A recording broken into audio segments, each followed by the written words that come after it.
অনেকেই জিজ্ঞাসা করে থাকেন চিনি কি আসলে পয়জন। অনেকেই বলেন চিনি হচ্ছে হোয়াইট পয়জন। জি ভাই, চিনি হচ্ছে হোয়াইট পয়জন। যদি আমরা দেখি যে চিনি আসলে আমাদের কি উপকার করে, চিনি আমাদের উপকার করে আমাদের মুখের স্বাদ বাড়ায়। কিন্তু অন্যদিকে যদি তার ক্ষতিকর দিকগুলি দেখতে পারি দেখি, তাহলে বুঝবো যে আসলে চিনি আমাদের জন্য কেন ক্ষতিকর।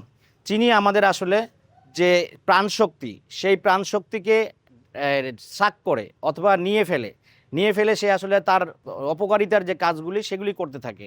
যেমন আমাদের এজিং অর্থাৎ বয়স বাড়িয়ে তোলে। যারা চিনি খায় বেশি বা চিনি জাতীয় মিষ্টি জাতীয় খাদ্য বেশি খাচ্ছে, তাদেরকে আসলে তারা খুব দ্রুত বুড়ো হয়ে যাচ্ছে। কারণ হচ্ছে আমাদের স্কিনে যে যে উপাদানগুলি থাকে সেগুলিকে সে নষ্ট করে ফেলে এবং দ্রুত রিঙ্কেল অথবা চামড়ার মধ্যে ভাঁজ পড়ে যায়, স্কিনের মধ্যে ভাঁজ পড়ে যায় এবং চুল পেকে যায়, চুল পড়ে যায়। এই নানা রকমের জিনিসগুলি হচ্ছে এই কারণে চিনি বেশি খাওয়ার কারণে। আবার দেখেন আমাদের যে নি পেইন অথবা জয়েন্টের পেইন, এইটার কারণ হচ্ছে চিনি। কারণ চিনি আমাদের লাইফ ব্লাডকে, আমাদের জীবন শক্তিকে যখন সাক করে ফেলে, তখন আসলে আমাদের এই জয়েন্ট বা নি পেইন বা যেই সমস্ত শরীরে জোড়াগুলি আছে সেগুলিকে সে দুর্বল করে ফেলে।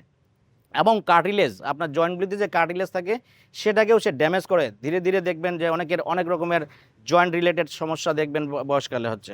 এরপরে আপনি চিনি দেখবেন যে আপনার ব্রেন ফগ, অর্থাৎ আপনি সুস্থভাবে সুন্দরভাবে চিন্তা করতে পারছেন না, ডিসিশন নিতে পারছেন না বা কোনো উত্তর দিতে পারছেন না, কারণ হচ্ছে আপনার এই চিনির কারণে। তো এরপরে আপনি দেখেন আমাদের চিনির যে অ্যাডিকশন পাওয়ার, এটা হচ্ছে ককেনের লেভেলের মতন। ককেন যে পরিমাণ অ্যাডিকশন ক্রিয়েট করে, চিনি ঠিক একইভাবে করে। আপনি বা আমরা যদি কোনো ব্যক্তিকে কোনো জিনিস খাওয়াতে চাই বা অভ্যস্ত করতে চাই, তাহলে সেটাতে চিনি মিশ্রিত করে আপনি যদি তাকে 23 বার 23 লকমা অথবা 23 চুমুক খাওয়াতে পারেন, তাহলে সে ওটা পরবর্তীতে চেয়ে খাবে বা খুব মজা লাগছে সে বলবে যে আমাকে আরেকবার দেন। সেই জন্য যদি আমরা চিনি থেকে বেঁচে থাকতে পারি, তাহলে আমরা দীর্ঘদিন সুস্থ জীবনযাপন করতে পারবো। আমাদের শারীরিক এবং মানসিক সুস্থতার উপর ডিপেন্ড করছে এই চিনি থেকে বেঁচে থাকা। যদি ভিডিওটি ভালো লেগে থাকে তাহলে শেয়ার করবেন এবং লাইক দিবেন। আর যদি অন্য কিছু জানার থাকে প্রশ্ন করবেন কমেন্টে। ধন্যবাদ।